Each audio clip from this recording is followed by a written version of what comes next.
नमस्कार दोस्तों, आप सभी का स्वागत है आपके YouTube चैनल शिव शक्ति में।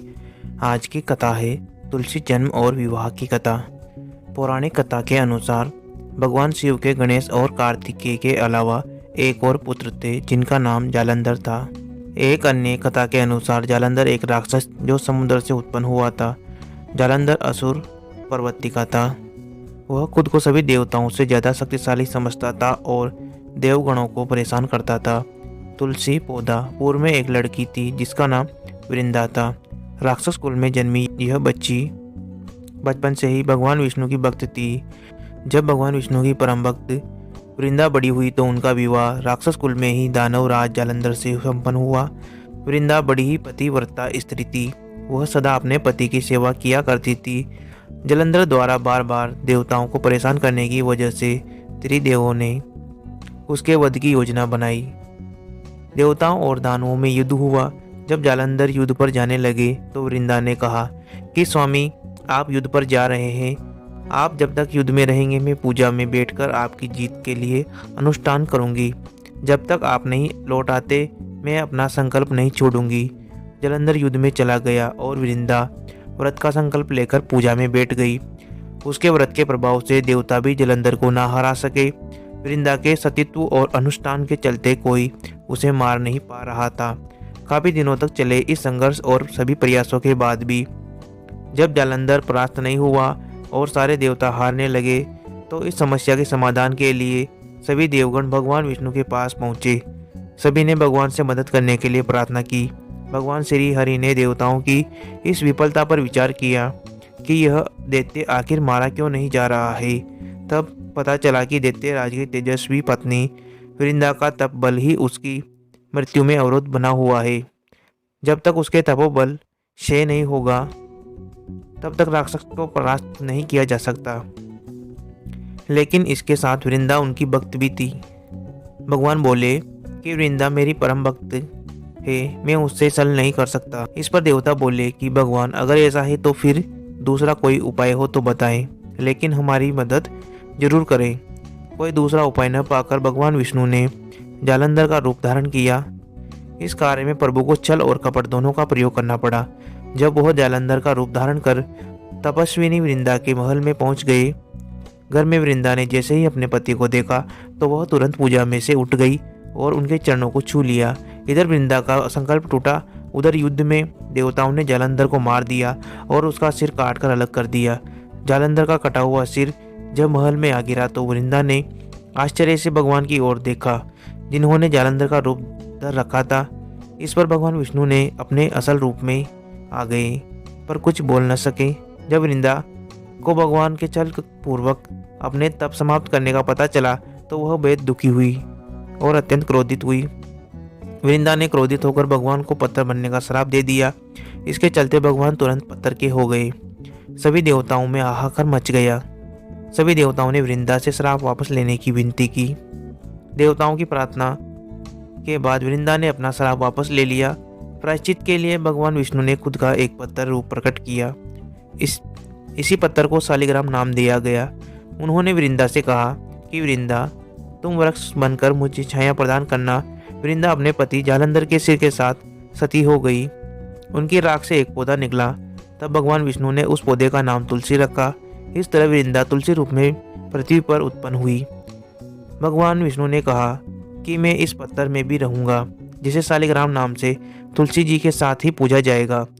भगवान विष्णु ने अपना प्रायश्चित जारी रखते हुए तुलसी जी को सबसे ऊंचा स्थान दिया और कहा कि मैं तुलसी के बिना भोजन नहीं करूंगा। इतना ही नहीं, उन्होंने कहा कि किसी भी शुभ कार्य में तुलसी के भोग से पहले मैं कुछ भी स्वीकार नहीं करूंगा। तभी से ही तुलसी जी की पूजा होने लगी। इसके बाद सभी देवताओं ने वृंदा के सती होने का मान रखा और उसका विवाह शालिग्राम के साथ कराया। इस प्रकार कार्तिक शुक्ल एकादशी को तुलसी शालिग्राम का प्रादुर्भाव हुआ। जिस दिन तुलसी विवाह हुआ उस दिन देवउठनी एकादशी थी, इसलिए हर साल देवउठनी के दिन ही तुलसी विवाह किया जाने लगा।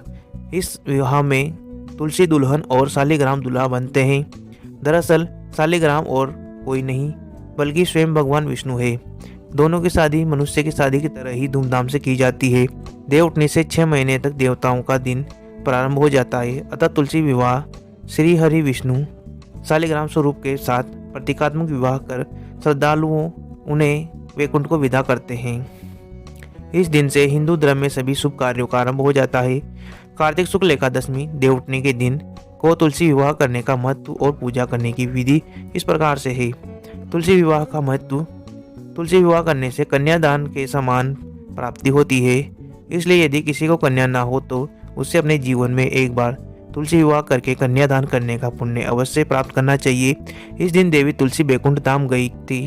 जो व्यक्ति विधि विधान के साथ तुलसी विवाह संपन्न कराता है उसके मोक्ष प्राप्ति के द्वार खुल जाते हैं। तुलसी जी और भगवान शालिग्राम का विधिवत पूजन करने से मनोकामनाएं पूर्ण होती है।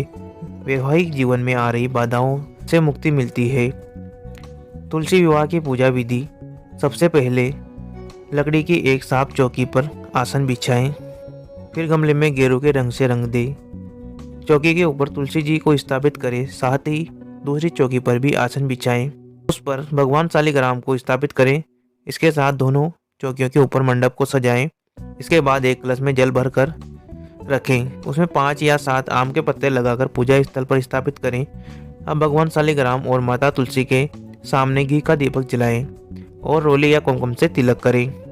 फिर तुलसी माता पर लाल रंग की चुनरी चढ़ाएं। चूड़ी, बिंदी आदि चीज़ों से माता का तुलसी का श्रृंगार करें। इसके बाद सावधानी पूर्वक भगवान शालिग्राम को हाथों में लेकर तुलसी माता की 7 बार परिक्रमा करें। पूजन करने के बाद माता तुलसी और भगवान शालिग्राम की आरती करें और उनसे सुख सौभाग्य की कामना करें। पूजा संपन्न होने पर सभी में प्रसाद बांटें। धार्मिक मान्यताओं के अनुसार भगवान विष्णु के निराकार तथा विग्रह रूप को शालिग्राम कहा जाता है। पौराणिक कथा के अनुसार तुलसी जी के श्राप के कारण श्री हरि विष्णु हृदयहीन शिला में बदल गए थे। उनके इस रूप को शालिग्राम कहा गया। यह नेपाल के गंडक या नारायणी नदी की तली में पाए जाते हैं। यहाँ पर शालग्राम नामक स्थान पर भगवान विष्णु का मंदिर है, जहाँ आज भी उनके इस रूप का पूजन होता है। कहा जाता है कि इस ग्राम के नाम पर ही उनका नाम शालिग्राम पड़ा, जिसका प्रयोग परमेश्वर के प्रतिनिधि के रूप में भगवान का आह्वान करने के लिए किया जाता है। शालिग्राम आमतौर पर पवित्र नदी की तली या किनारे से एकत्रित किए जाता है। शालिग्राम आमतौर पर पवित्र नदी की तली या किनारे से एकत्रित किया जाता है। शिव भक्त पूजा करने के लिए शिवलिंग के रूप में लगभग गोल या अंडाकार शालिग्राम का उपयोग करते हैं। शालिग्राम को प्रायः शिला कहा जाता है। शिला शालिग्राम का छोटा नाम है, जिसका अर्थ पत्थर होता है। शालिग्राम विष्णु का एक कम प्रसिद्ध नाम है। श्री हरि के शालिग्राम का वर्णन पद्म पुराण में मिलता है।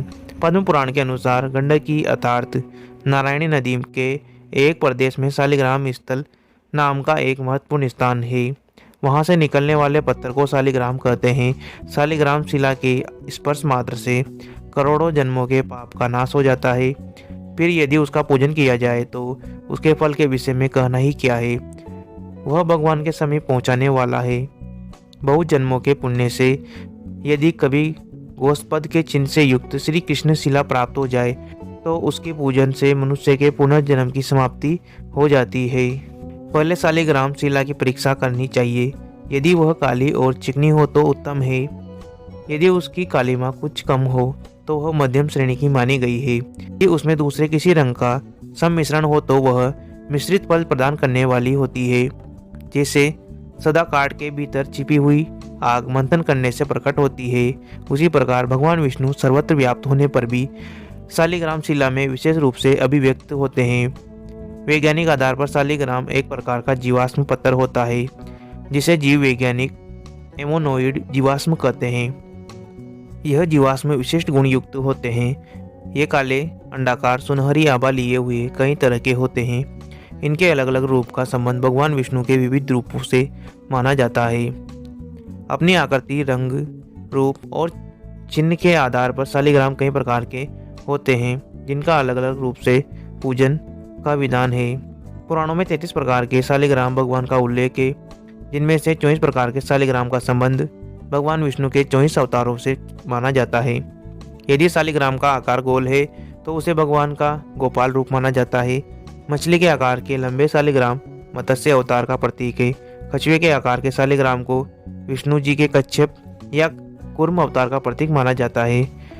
शालिग्राम पे उभरे हुए चक्र और रेखाएं विष्णु जी के अन्य अवतारों और रूपों का प्रतीक मानी जाती है। भगवान गदाधर एक चिन्ह से चिन्हित देखे जाते हैं। लक्ष्मी नारायण 2 चक्रों से देखे जाते हैं। त्रिविक्रम 3 से, चतुर्व्यूह 4 से, वासुदेव 5 से, प्रद्युम्न 6 से, संकर्षण 7 से, पुरुषोत्तम 8 से, नवव्यूह 9 से, दशावतार 10 से, अनिरुद्ध 11 से, द्वादशात्मा 12 चक्रों से युक्त होकर जगत की रक्षा करते हैं। इससे अधिक चक्र चिन्ह धारण करने वाले भगवान का नाम अनंत है। धन्यवाद दोस्तों। पूरी कहानी को देखने के लिए आप सभी का बहुत बहुत धन्यवाद। यदि आपको ये कहानी अच्छी लगी है तो इसे लाइक करें और चैनल को सब्सक्राइब करें और अपने परिवार मित्रों के साथ इस कहानी को शेयर करें।